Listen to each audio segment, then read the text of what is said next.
রুটি, লুচি, পরোটা এবং ভাত সব কিছুর সাথেই এই সয়াবিন কারি রেসিপিটি খুব সুন্দরভাবে চলে যাবে। তো আমি খুব সিম্পল প্রসেসে আজকের এই রেসিপিটি আপনাদের সাথে শেয়ার করছি। নিউট্রেলার এই যে বড় যে সয়া চ্যাংগুলো হয় ওগুলোকে নিয়ে 10 থেকে 15 মিনিট মতন ভিজিয়ে রাখতে হবে। আপনারা আপনাদের মতন বড় অথবা ছোট মাঝারি যেরকম ধরনের সয়াবিন নিতে পারেন। তারপরে আমি নিয়েছি অল্প দুটো আলু এবং দুটো পেঁয়াজ, টমেটো পরিমাণ মতো এবং ঝাল অনুযায়ী আমি দুটো লঙ্কা নিয়েছি। আপনারা আপনাদের পরিমাণ মতো কিন্তু লঙ্কা এবং টমেটোটা ব্যবহার করবেন।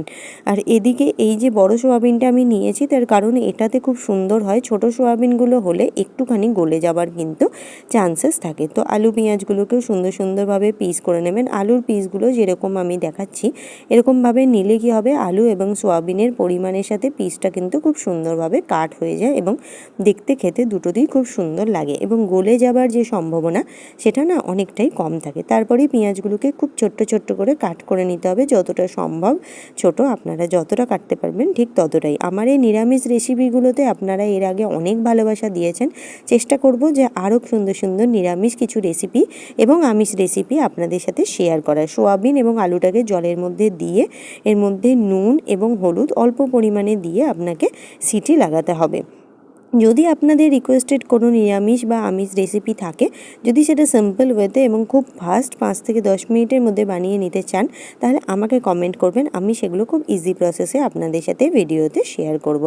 তারপরে গরম তেলের মধ্যে যে সবজিগুলো কাটা ছিল সেগুলোকে একসাথে মিশিয়ে দিতে হবে। আর এদিকে সোয়াবিন এবং আলুকে মাত্র একটা সিটি দিতে হবে, কিন্তু পুরো সিটিটা না দিয়ে মাঝ রাস্তাতেই কিন্তু সিটিটা খুলে নিতে হবে। আর এই সবজির মধ্যে দিয়ে দিতে হবে নুন, হলুদ, জিরে গুঁড়ো, ধনে গুঁড়ো, কাশ্মীরি রেড চিলি পাউডার এবং লাস্টে আমি অ্যাড করেছি আদা এবং শুকনো লঙ্কার গুঁড়ো। আপনারা চাইলে ওখানে কিন্তু কাঁচা লঙ্কা অ্যাড করতে পারেন।